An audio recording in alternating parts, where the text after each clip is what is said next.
नाशिक जिल्ह्याच्या काही भागांमध्ये गेल्या 2 महिन्यांपासून भीतीचं वातावरण आहे।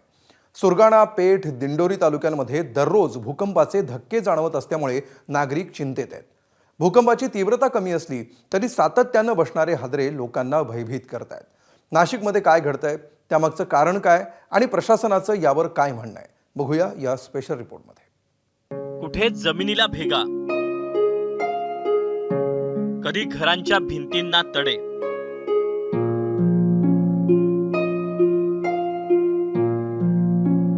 कधी लिफ्ट मध्ये जाणवणारे हादरे।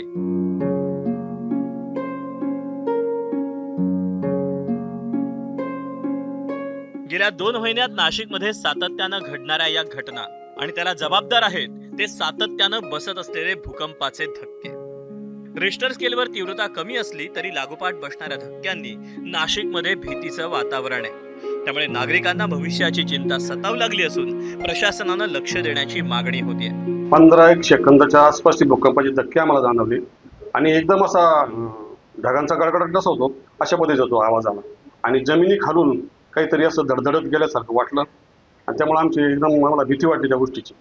आम्ही भीती वाटून आम्ही डायरेक्ट घराच्या बाहेर पडून गेलो। लोकांना घबराटीचं वातावरण कारण बनवड हे केंद्रबिंदू सांगितलं आम्हाला कळल्यानंतर गावातले लोक फारच घाबरून गेले।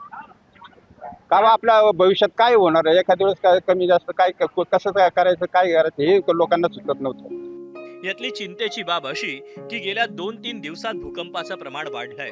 2 महिन्यात 65 पेक्षा जास्त धक्के बसले असताना गेल्या 3 दिवसात 30च्या आसपास धक्के जाणवले। भूकंपाची तीव्रताही 3.8 रिश्टर स्केलवरून 4.3 रिश्टर स्केलवर पोहोचली। सतत जाणवणारे हादरे आणि नागरिकांमध्ये घबराट पसरल्यानं प्रशासनही सतर्क झालं।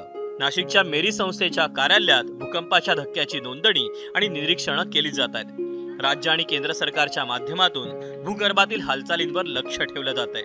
आधीची एका कागदावर भूगर्भातील हालचाली मोजण्याची पारंपरिक पद्धत बदलून आता आधुनिक अचूक नोंदी ठेवल्या जात आहेत। भूकंपाचे धक्के जाणवत आहेत, ही नेमकी कार्यप्रणाली कशी चालते, कशा पद्धतीने इथे मोजमाप केलं जातं? याला एक ड्रम आहे आणि त्याच्यावर आपण एक अशा पद्धतीचा कागद लावत असतो आणि त्याच्यानंतर याचं कंटिन्यू हा रोल होत असतो आणि जेव्हा भूकंप वगैरे होतो तर जी काय हालचाल होती ती याच्यावर आपल्याला ह्या कागदावर हे होत असते। आता जी काही नॉर्मल जे चालू आहे ते नॉर्मल ब्ल्यू लाईनने डिनोट होतंय आणि जेव्हा शॉक वगैरे होतं तर ह्या पद्धतीचं आपल्याला इथे नेचर कळत असतं।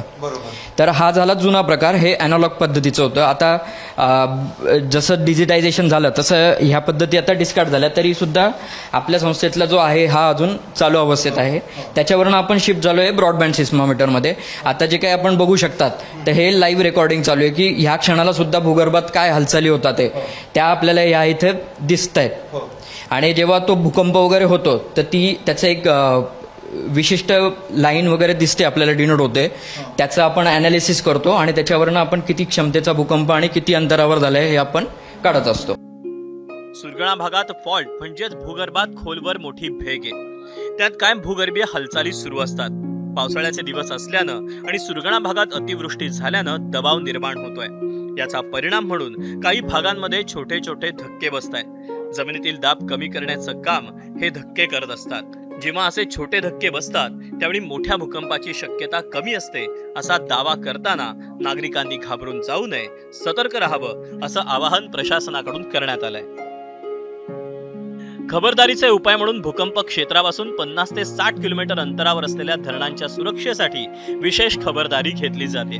आगामी काळात राज्यातल्या प्रमुख धरणांवर भूकंप मापन यंत्र बसवली जाणार आहेत। सर्वसाधारणपणे काय होतं की एकाच वेळी जेव्हा जास्त प्रमाणात पाऊस होतो, अलीकडे मागच्या काही कालावधीमध्ये मोठ्या प्रमाणावर आपल्याकडे अतिवृष्टी घाटमाता परिसरात झालेली आहे, त्याच्यामुळे झाली। संपूर्ण भूगर्भामध्ये विविध ठिकाणी या हालचाली होत असतात। साधारणतः 3 रिश्टर स्केलपेक्षा कमी क्षमतेचे अनेक भूकंप, शेकडोने भूकंप किंवा नोंदवले जात असतात, परंतु त्याचा व्यावहारिक जीवनावर परिणाम होत नसल्या कारणाने त्याची नोंद घेतली जात नाही। नाशिक जिल्ह्याच्या गुजरात सीमेलगत भागांमध्ये या आधीही भूकंपाचे असे धक्के जाणवले। त्याचं प्रमाण कमी असलं तरी महिन्यातून 1-2 सौम्य धक्के बसत होते। मात्र सध्या दिवसातून सरासरी 2 ते 3 धक्के बसत असल्यानं नागरिकांमध्ये भीतीचं वातावरण आहे। प्रशासनही अलर्ट मोडवर असून नागरिकांनी कोणत्याही अफवांवर विश्वास ठेवू नये असं आवाहन करण्यात आलंय। मुकुल कुलकर्णी, एबीपी माझा, नाशिक.